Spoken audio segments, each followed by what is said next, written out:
Amables televidentes, en la entrevista de Propuesta Semanal contamos con la participación del licenciado Ivanhoe N.G. Cortiñas, un destacado economista, pero un hombre con experiencia de Estado. Fue Contralor de la República, fue superintendente de valores, superintendente de bancos, tesorero, en fin, una amplia experiencia de Estado. Muy buenos días, Ivanhoe, un placer tenerte de nuevo en el programa y justo ya casi cerrando el año. Sí, buenos días, Ramón Núñez. Gracias por darme nueva vez la oportunidad de dirigirme a tus seguidores de tu prestigioso programa. Muchísimas gracias, Ivanhoe. Ana Patricia quizás se va a incorporar más tarde. El problema de la televisión en tiempos de pandemia es que las plataformas a veces fallan. Ivanhoe, ya casi cerrando el año, ¿cuáles son tus pronósticos en términos de caída del PIB en este año? Fíjate, y de otras variables, como la tasa de desempleo. ¿Cómo no? Definitivamente que la economía dominicana ha sufrido un impacto severo para este 2020.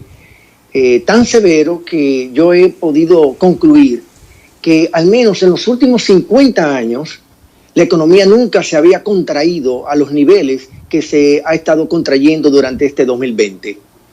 El año 2020 estaría cerrando con una tasa de decrecimiento de menos 6% o alrededor de menos 6%, la más alta en los últimos 50 años de la historia económica dominicana. En el pasado, para el año 1985 decreció en menos 2.1%, en el 1990 un poco más del 5% y para el 2003 en menos 1.9%. Luego de esos 3 años, nunca antes en la historia económica dominicana el PIB se había contraído a los niveles que se está contrayendo para este 2020. Y eso naturalmente representa un duro revés para la economía dominicana porque la sitúa en unos 10,000 millones de dólares menos de lo que había estado aumentando el Producto Interno Bruto. Se suponía que el Producto Interno Bruto iba a estar cerrando para este año 2020 sobre los 90,000 millones de dólares. Sin embargo, estamos regresando a los 78,000 millones de dólares que teníamos 3 años atrás. Por lo tanto, en términos de tiempo, el impacto negativo sobre la economía dominicana que ha tenido esta expansión del COVID, ahora con este nuevo empuje que ha tenido, pues la sitúa con una pérdida de no menos de 3 años, de no menos de 10,000 millones de dólares y de una contracción de la más alta en la historia económica dominicana al situarse en menos 6%.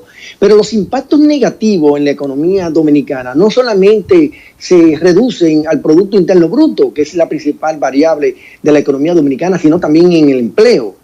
No menos de 412,000 trabajadores dominicanos perdieron sus trabajos en la economía dominicana, especialmente en el sector formal de la economía. Y a nivel de las inversiones extranjeras, también se contrajeron o se estarían contrayendo sobre el 9% respecto al año 2019, perdiendo, por lo tanto, alrededor de 300 millones de dólares comparándolo con el 2019.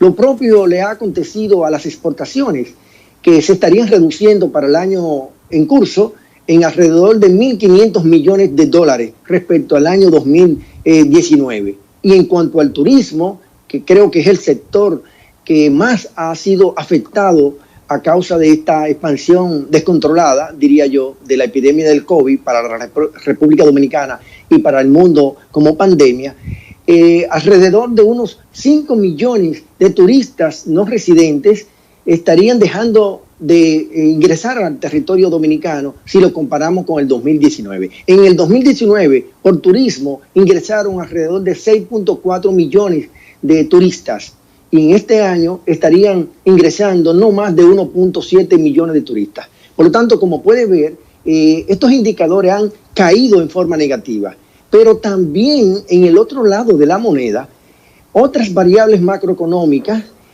aumentaron, pero aumentaron en forma negativa, como por ejemplo la inflación. Por vez primera en los últimos años, la tasa de inflación estaría sobrepasando la meta de inflación, que como sabemos tiene un techo de un 5%, un piso de un 3% y un punto medio de 4%. Pues este año estaría situándose más cercano al 6%, porque ya para el mes de noviembre se sitúa en 5.05%. Y esto naturalmente es una señal que hay que tomarle mucha atención, Ramón Núñez, porque resulta que como la tasa de política monetaria ha estado bajando y hoy día se sitúa alrededor de 3%, la tasa de interés pasiva se ha reducido un poco más del 3%. ¿Qué quiere decir eso entonces, Ramón? Que estamos frente a una tasa de interés negativa para los ahorrantes.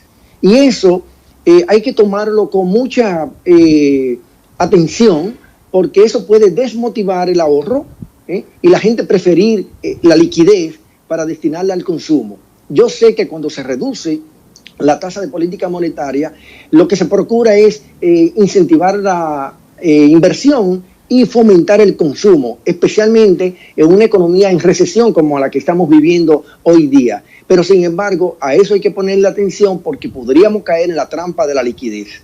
¿En qué consiste lo de la trampa de la liquidez? Bueno, que el público no prefiera ahorrar porque está recibiendo una tasa de interés negativa y prefiera disponer de su dinero en términos líquidos en sus bolsillos y hacer con él lo que entienda, ya sea consumir o ya sea convertirlo en una moneda fuerte como el dólar. Por lo tanto, es una variable que hay que tomar la atención. Otra variable que ha aumentado en forma negativa es la pobreza, tanto la pobreza general como la pobreza extrema.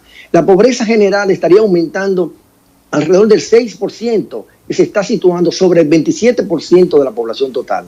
Pero la pobreza extrema también ha estado aumentando, pasando de 3% a 5%. Esto pese a los programas sociales que se han implementado desde el pasado gobierno y este gobierno, que de alguna manera han mitigado estos impactos negativos, que probablemente si no hubiesen sido por estos programas sociales de quédate en casa, para ti, fase 1, fase 2, estos impactos a nivel social y a nivel del empleo hubieran sido mayores. Y respecto al tema de las finanzas públicas, pues tenemos también una situación incómoda porque estamos hablando de que las necesidades brutas de financiamiento se estarían acercando al 14% del PIB, cuando tradicionalmente se sitúa o ronda entre 5 y 6%. Sabemos que todas las economías del mundo se han estado endeudando, y ese es un reflejo de la caída de los ingresos. Pero lo que yo lamento, Ramón, de esta caída, o este aumento, perdón, de las necesidades brutas de financiamiento, es que muchos de estos financiamientos o endeudamientos se han destinado a gasto corriente, a tal punto que la deuda pública del sector no financiero ha crecido de 40.4% a 54.9%. Estamos hablando de un incremento de 14.5% del PIB en tan solo un año.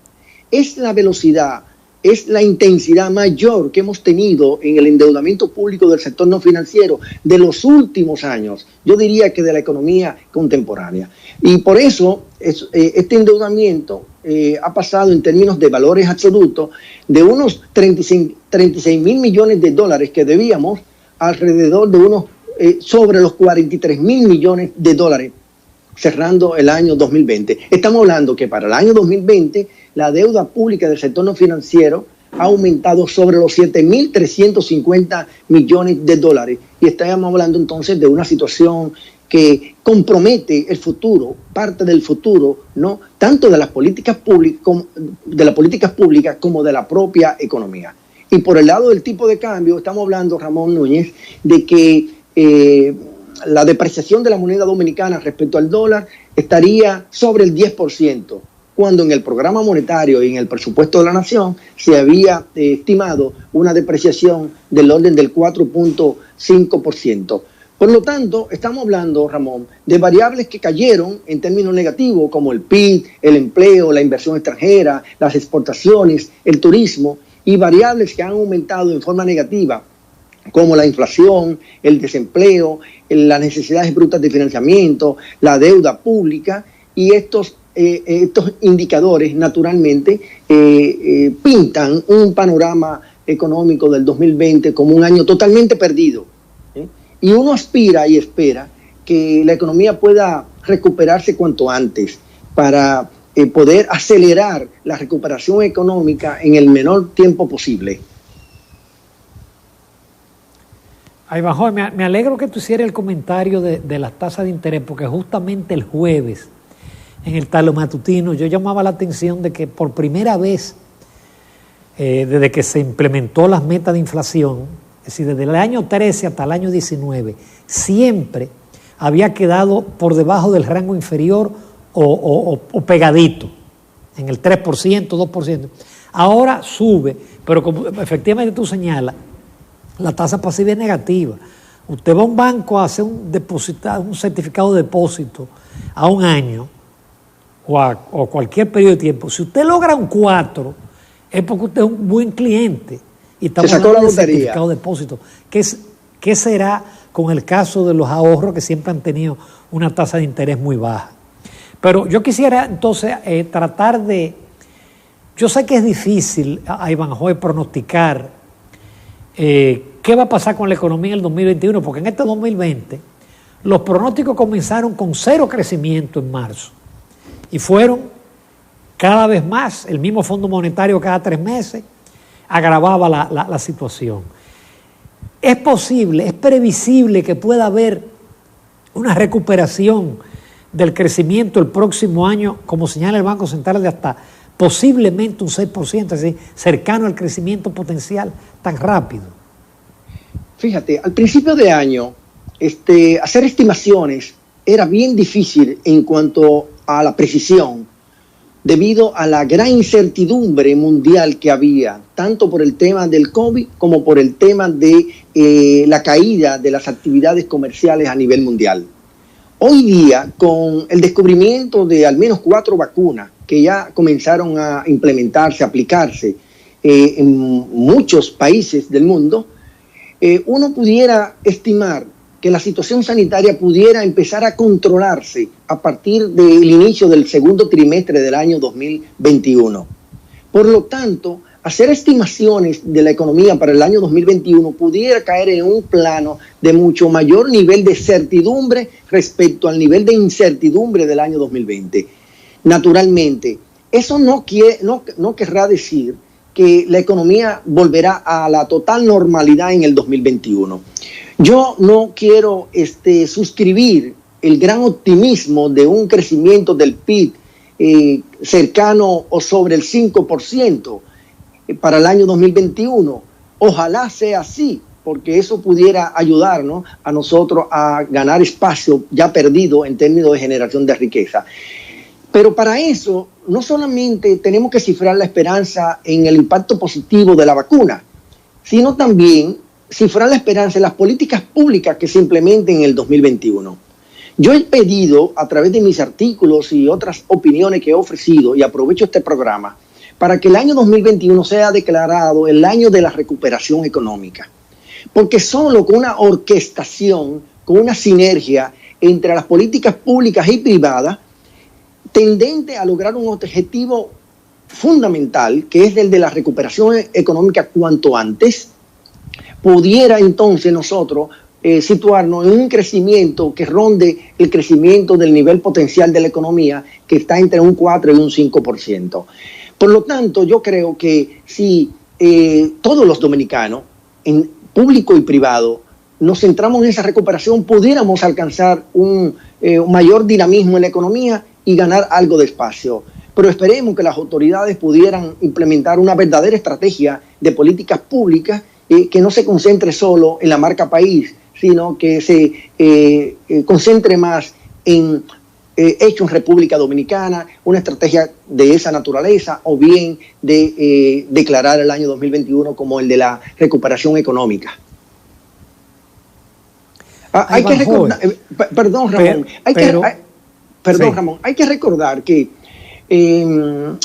Obama, el expresidente Obama, cuando asumió la presidencia de los Estados Unidos por la primera vez, dispuso o promovió y se aprobó una ley de recuperación económica. Y esa ley propició la recuperación casi inmediata de la economía norteamericana luego del tema de la crisis de los subprime o de la crisis financiera que se originó en los Estados Unidos. Por eso es que yo albergo la esperanza de que con declarar el año 2021 como el año de la recuperación económica, naturalmente soportada con toda una política que favorezca la inversión pública y favorezca y fomente la iniciativa privada, pudiéramos alcanzar lo que deseamos. Ivanhoe, pero uno se pregunta desde el Estado, con el presupuesto aprobado, no hay mucho margen como para que el gobierno pueda hacer estímulos fiscales.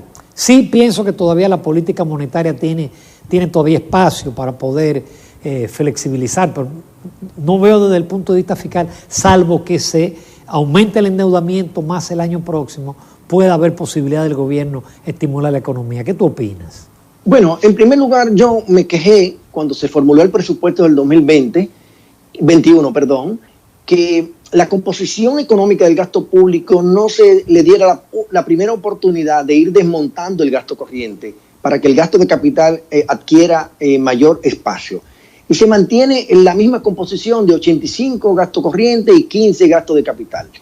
Basado en eso, no habría mucha esperanza de que las políticas públicas cambien en términos del papel que juega para expandir y para que sirva de motorizador de la economía dominicana en un periodo como el que vivimos.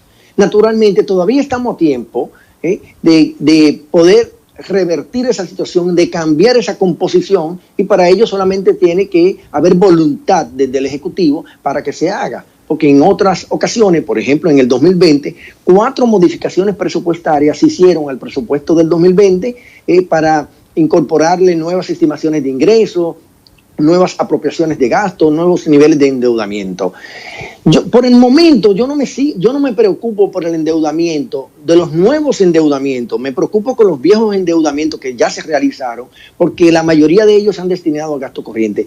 Pero si los nuevos endeudamientos del 2021, los que están previstos en el presupuesto de la Nación, que ronda alrededor de 300.000 millones de pesos, o bien o 600.000 millones de pesos, creo. No, 300.000 millones de pesos, 291.000 millones de pesos. Si esos 291.000 millones de pesos se destina a gasto de capital, yo creo que la recuperación económica o el papel que le puede hacer la política fiscal a la expansión económica y a la recuperación económica es posible. Por el ámbito monetario, yo creo que también siguen habiendo espacio para poder promover una mayor facilitación de recursos a la economía, proveyéndola de más liquidez. Yo sigo siendo partidario que se necesita de una política amigable, expansiva, tanto del ámbito monetario como del ámbito fiscal, hasta tanto la economía de señales reales de que despegó en forma sostenida la recuperación económica. Naturalmente, reconociendo que tenemos una situación incómoda, difícil, porque mientras prevalezca el COVID en el mundo, es una situación que provoca y genera determinados niveles de incertidumbre y de contracción económica mundial. Pero se puede albergar algún nivel de confianza con el tema del inicio de la vacunación en los principales países del mundo, y que uno espera que en la República Dominicana acontezca cuanto antes. Ivanhoe, las medidas impuestas esta semana, las nuevas restricciones impuestas por el gobierno, ¿crees tú que van a ayudar a aplanar esa curva, a aplanar ese nuevo brote del virus? Esta nueva ola, esta segunda ola, como dicen los médicos. Bueno, Ana Patricia, de verdad que quisiera ser optimista, pero agregarle al menos o alrededor de 14 horas a la semana el toque de queda, no creo que sea significativo para poder ir desmontando el aumento de la tasa de positividad que ya supera el 14% en la República Dominicana.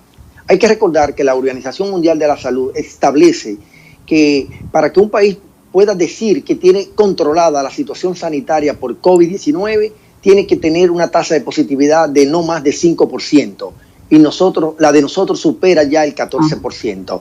Eso significa que medidas tan tímidas como esa, la de aumentar el toque de queda, que estaba hasta las 9 de la noche, hasta ahora a partir de las 7 o hasta las 7 de la noche, agregándole 2 horas al toque de queda, no creo que sea suficiente. y hay que ver cómo lo que están haciendo otros países como Francia, Alemania y otras España y otras ciudades del mundo, en el que se han dispuesto de medidas mucho más drásticas y que uno esperaba que aquí aconteciera lo propio, especialmente en un ambiente en el que los laboratorios privados han anunciado o han informado al país que se le están agotando los reactivos o que ya tienen escasez de reactivos para seguir dando el servicio, ofreciendo el servicio, ¿no?, de detectar el COVID en las personas que han presentado síntomas de este virus o de este contagio. Eso significa entonces que la situación podría empeorarse más que mejorar si esta situación no se corrige en términos de poder hacer a tiempo, aplicar a tiempo todo lo que tiene que ver con la detección del COVID-19 en los ciudadanos dominicanos. Yo creo que la política del anterior gobierno y esta ha sido tímida en términos de darle seguimiento a los contagiados. Aquí se envían a sus casas a todo el que da positivo, solo si cae en una situación extrema es llevado a un centro hospitalario. Y así no podrá controlarse la curva de expansión del COVID-19. Pero Evanjo, por una parte tú dices que esas medidas no tienen un impacto sobre la enfermedad, pero sí tienen un impacto negativo sobre la economía. El hecho de que ahora mismo los negocios tengan que proceder nuevamente a hacer un cierre 2 horas antes, 3 horas antes o 4 horas antes, impacta por un lado de forma mucho más negativa. O sea, la economía se va a ver más lacerada. Bueno, un sector de la economía sí, especialmente el sector servicio, que tiene que ver con restaurantes, que están viendo reducir el horario de servicio, pero la economía en general ya se aperturó, ya de manera formal o de manera informal está aperturada. Esa apertura es lo que ha permitido que se ha ido desmontando el decrecimiento negativo que manifestó la economía dominicana fuertemente en los primeros meses a partir del segundo trimestre, pero continúa negativo. Pero esta apertura insegura de la economía es lo que justamente ha generado la expansión del COVID, conjuntamente con el comportamiento ciudadano que no siempre se corresponde con lo que uno espera. Naturalmente, eso hay que entenderlo, porque resulta que no es lo mismo un ciudadano de clase media o de clase alta que tiene cómo recrearse en sus hogares, en sus soluciones habitacionales, que los ciudadanos que viven en barrios donde su balcón, su terraza es la acera, y por eso uno encuentra en los barrios como el comportamiento como que choca con lo que uno quiere observar y apreciar en el comportamiento humano, pero que hay que entender esa realidad material por la que viven esos ciudadanos dominicanos, un poco como para poder entender y explicar el fenómeno que está aconteciendo con la nueva expansión del COVID. Esta nueva expansión del COVID requiere de medidas más enérgicas y no medidas como las que se acaban de tomar, que siguen siendo tímidas. El Colegio Médico Dominicano y otras asociaciones de profesionales de la salud se han pronunciado como que estas medidas han sido tímidas. Y si ellos, que son los profesionales de la salud, lo entienden así, pues que son los que están en la primera línea de fuego, pues obviamente a nosotros nos resulta también razonable esta posición que han planteado los galenos. Ivanhoe, pasando a otro tema, tú fuiste Contralor de la República en 2 ocasiones. Y yo sé que tú eres un experto en esto que yo estoy mostrando, pero que tú no lo estás viendo, que es lo que se llama la reforma de la Hacienda Pública, que fue el conjunto de leyes promulgadas entre 2006 y 2007, ley de compra, de Contraloría, de Tesorería, cuenta única del Tesoro, etcétera, etcétera. Mi pregunta es, a Evanjo N.G. Cortiña, como Contralor, que tú sabes que ahí es donde se establecen una serie de medidas ex post, ¿no? Porque la Cámara de Cuentas es posterior a que se genere la operación. Mi pregunta es, ¿cómo es posible que pasaran tantas cosas y se saltaran tantos controles en la República Dominicana con lo que estamos viendo con los casos de los pulpos? Fíjate, Ramón, creo que te faltó agregar una ley también que tiene que ver con la administración financiera del Estado, que fue la ley orgánica de la Oficina Nacional de Presupuesto, que complementa las otras leyes que usted mencionó hace un momento. Fíjate, en el país no hay una cultura acerca del rol que debe jugar el auditor interno. El auditor interno se quiere ver en el país como que debe ser un auditor o un controlador amigable a la gestión, ya sea a la gestión de la empresa, a la gestión de la institución pública o a la gestión del propio gobierno central, de quienes lo dirigen en su principal cúpula. Siempre que se tenga esa visión o esa opinión y hasta esa aspiración de tener un auditor o un controlador amigable, se está desnaturalizando el rol de esa institución y de la figura misma del Contralor General de la República. El Contralor General de la República, en su visión correcta, debe ser visto como casi el adversario de la gestión. El adversario no porque sea enemigo, sino el adversario porque está pendiente de que en forma ex ante las cosas no se produzcan. Yo creo que cuando el país construye esa cultura de disponer de contralores internos en las instituciones o a nivel de general del Estado y la propia Cámara de Cuentas, que es ex post, es decir, es posterior, y vean a estas la Contraloría es ex antes. Ex antes, claro, lo que se denomina el control previo. Entonces, ese control previo o ese control posterior que lo tiene la Cámara de Cuentas, cuando se ha visto dentro del Sistema Nacional de Control como el adversario de la gestión pública, esa sería la visión correcta. Porque siempre que se tenga como se procure tener a esas entidades como amigas de la gestión, pues obviamente no van a jugar el rol celoso que deben jugar esas instituciones en todo lo que tiene que ver con el procedimiento, ¿no? El cumplimiento de los procedimientos, de las normativas que están instituidas. Yo aspiro, Ramón, que estas nuevas autoridades que están promoviendo con más fuerza todo el tema de la implementación del marco legal vigente, que se disponga de hacer una auditoría a los controles internos de las instituciones. Esto ya para el futuro, no para el pasado. ¿Por qué? Porque haciendo esas auditorías, ese levantamiento del control interno, se pueden identificar las debilidades que tienen las instituciones en cuanto a lo que tiene que ver con la NOBASI, las normas básicas de control interno. Una vez se tenga ese diagnóstico, se puede abordar el tema a nivel de corrección y decir, bueno, estas son las debilidades que tiene el sector público dominicano. Y estas debilidades las podemos desmontar en un tiempo, dándole oportunidad a los gerentes públicos a que puedan ir fortaleciendo todo lo que tiene que ver con el control interno, con el fortalecimiento institucional, con todo lo que tiene que ver con el soporte tecnológico que requieren estas cosas. Y yo creo que se le haría un buen servicio a la sociedad dominicana en el manejo de los fondos públicos si se disponen, ¿no?, de hacer este tipo de experticio, ¿no?, para poder diagnosticar el nivel de debilidad que tienen en cuanto al cumplimiento de las normas básicas de control interno, que se denominan NOBASI. Porque bajo estas últimas, tú has visto estas últimas situaciones que han estado pasando donde están siendo sometidos a la justicia algunos actores del gobierno pasado. ¿Crees tú que eso es correcto? O sea, ¿es correcto eso que está pasando? ¿Es correcto que se sanee las instituciones públicas, que todo sea transparente, que los bienes del Estado no sean mal utilizados?